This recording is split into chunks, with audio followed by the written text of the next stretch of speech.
ఏమయ్యా, స్వతంత్రం వచ్చిన తర్వాత ఇంతవరకు ఎంతమంది రాజకీయ నాయకుల మీద ఎన్ని కేసులు పెట్టలేదు? ఏనాడైనా ఒక్క రాజకీయ నాయకుడు అని సచ్చి అనిపించాడా? ఆ కేసు పూర్తయ్యే లోపల వీడు హాయిగా నుంచి చచ్చిపోతాడు. ఆ ఫైల్ మాత్రం బొద్దింకలు ఫుడ్ అయిపోద్ది. హాయ్, ముందంతా నమస్కారం. నా పేరు నవీన్. ఈరోజు నేను చెప్పబోయే విషయం కొందరు నచ్చచ్చు, కొందరు నచ్చపోవచ్చు. అయినా పర్లేదు, నేను చెప్దాం అనుకున్నా. ఈ రోజున సమాజంలో ఎవడు పడితే వాడు ఎలక్షన్స్ వస్తున్నాయంటే పోటీ చేసినకి రెడీ అవుతున్నారు. అర్హత ఉందా లేదా అని ఆలోచిస్తలేరు ఎవ్వడు కూడా. పైసలు ఉంటే పోటీ చేసినకి వస్తారు. సర్పంచ్గా నువ్వు ఎందుకు నిలబడాలనుకుంటున్నావు? సర్పంచ్గా నువ్వు ఎందుకు పోటీ చేయాలనుకుంటున్నావు? డబ్బు ఉందానా? డబ్బు సంపాదించుకుందామనా? కేవలం కొంతమంది మాత్రమే నిజాయితీగా ప్రజలకు సేవ చేద్దామని వస్తారు.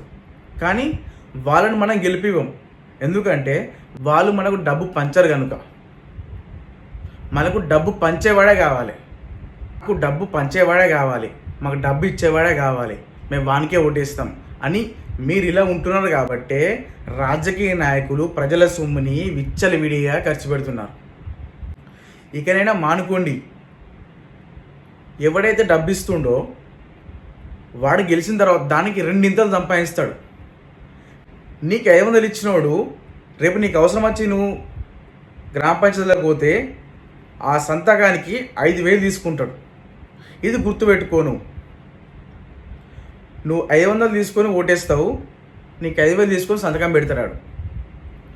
అందుకే ఎవరిని ఎన్నుకోవాలి, ఎలాంటి వాడు సర్పంచ్ కావాలి. అందుకే అంటారు చదువుకున్న యువత రాజకీయాల్లోకి రావాలని చెప్పి. ఒకరోజు తీసుకునే 500, ఒకరోజు తాగే బీరు, ఒక్కరోజు తినే బిర్యానీ కోసం 5 సంవత్సరాలను నీ ఓటు అమ్ముకుంటున్నావు. ఆ ఓటు విలువ నీకు ఓటేసినప్పుడు తెలియదు. ఓటేసిన తర్వాత ఆ విలువ అనేది నీకు అర్థమవుతుంది. ఇలా డబ్బు పంచేవారు ఎలక్షన్లో కనీసం గెలిచిన తర్వాత మనకి ఏమైనా సేవ చేస్తారా? చేయరు. గెలిచిన తెల్లారే కద్దరు బట్టలు, జేబులో ఫోన్లు, ఉదగిన కార్లు. ఊర్లో కూడా ఉంటారు మళ్ళీలు. బయట ఊళ్ళో తిరిగేస్తారు. వాడు హైదరాబాద్లో సెటిల్ అవుతాడు, నెలకోసారి వస్తాడు. వానికి ఊరు ఎడిపోతుంది, ఎడిపోతుంది. పైసలు వంచని గెలిచి పైసలు సంపాదిస్తుండు. రాజకీయం అనేది ఒక బిజినెస్ లాగా అయిపోయింది. ఒక 50 లక్షలు పెట్టేమన్నా బిజినెస్ పెడితే నడవదో కానీ 50 లక్షలు పెట్టి ఒక సర్పంచ్ అయితే రోజుకు పైసలు తెగచ్చు. ప్రజలు గొర్రెలవుతారు. ఇక్కడ అన్నీ తెలిసి గొర్రెలవుతారు ప్రజలు. నేను ఒకటి అడుగుతా, బాగా గుర్తుంచుకోరి. నువ్వు ఎవరి దగ్గరైతే పైసలు తీసుకొని ఓటేసినావో నీకు గుద్దలు దమ్ముందా? మా గల్లీలో రోడ్లు లేవని అడిగేంత నీకు గుద్దలు దమ్ముందా? మా ఇంట్లో నల్ల వస్తువులని అడిగేంత దమ్ముందా నీకు? మా తాతకి పింఛన్ వస్తే అడిగేంత దమ్ముందా నీకు? మా ఏరియాలో ఉండే ఒక స్కూల్లో చిన్నపిల్లలకు వాష్రూమ్లు ఇవ్వని చెప్పి అడిగేంత దమ్ము నీకు ఉందా? నీకు ఉండదు. ఎందుకు ఉండదు నీకు? నువ్వు ఓటుకు పైసలు తీసుకొని ఓటేసినావు. అప్పుడు నీకు దమ్ము ఉండదు. మరి నేను అడుగుతారా నీకు పైసలు ఇచ్చినా అని చెప్పి. అందుకే ఎప్పుడైతే నీకు పైసలు వంచాడో నువ్వు వానికే ఓటేయి. నీ ఊర్లో 24 గంటలు వాడే ఉంటాడు. 1-10 సార్లు ఆలోచించు. మన మహిళలు, మన అక్క చెల్లెలు ఉంటారు. దసరా పండుగ వస్తుందన్న నెల ముందు నుంచి ఆలోచిస్తారు, ఏ చీర కట్టుకోవాలి, బతుకమ్మ పండుగకి ఏ చీర కట్టుకోవాలని చెప్పేసి. నెల రోజుల ముందు, వారం ముందు ఆలోచిస్తూ ఉంటారు. కనీసం ఓటేసే ముందు ఒక అర్ధగంట కూడా ఆలోచిస్తారా మీరు? ఎవరిని ఓటేస్తున్నాం, ఎందుకు ఓటేస్తున్నాం, వీడు ఎవడు మనకు చేస్తారా చేయడని చెప్పేసి. మాకు తెలియదు అనుకుంటారు కదా మీరు. మీకేం తెలియదు? మీకు ప్రతి ఒక్కరు తెలుస్తుంది. చూడండి, తెలుసుకోరు. 10 మంది గ్రూప్గా మాట్లాడుకోరు మన ఊరికి ఎవరు కరెక్ట్ కాదని చెప్పి. దసరా బతుకమ్మ మనకు సంవత్సరానికి ఒకసారి వస్తాయి.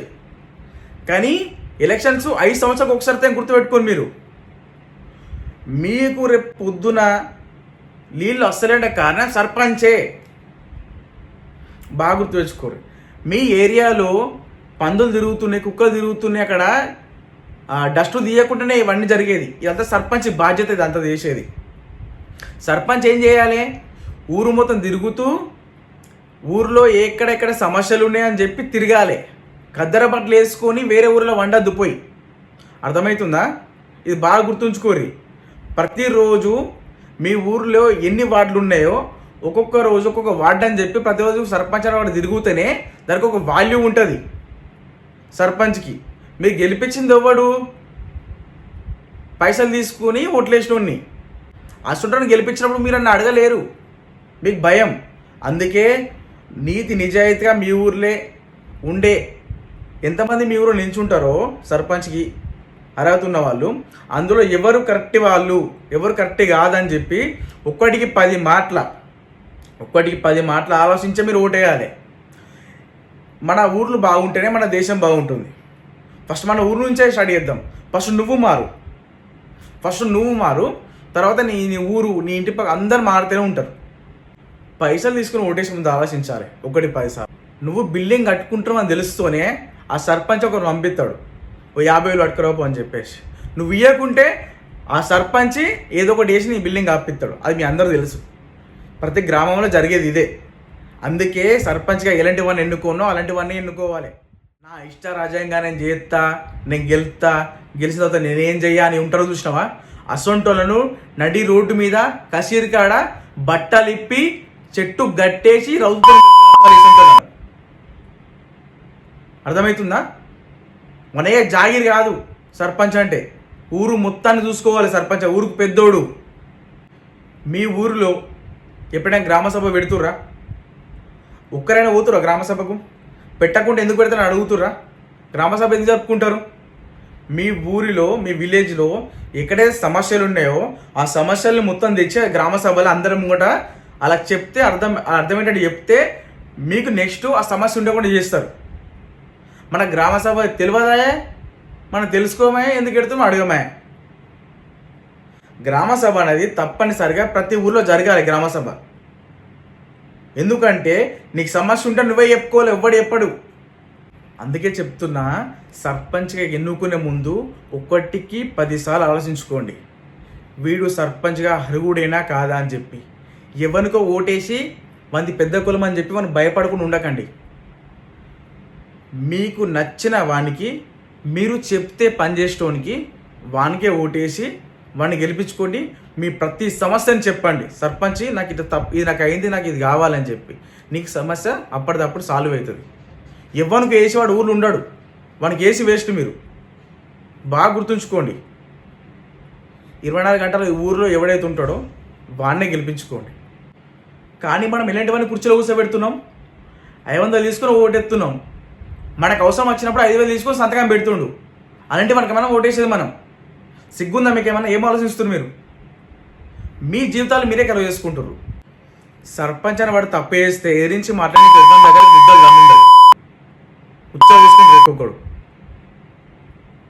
ఓటు ఎందుకు ఇష్టం మనకి? మనకు పని చేయనీకి. అది గుర్తుంచుకోండి.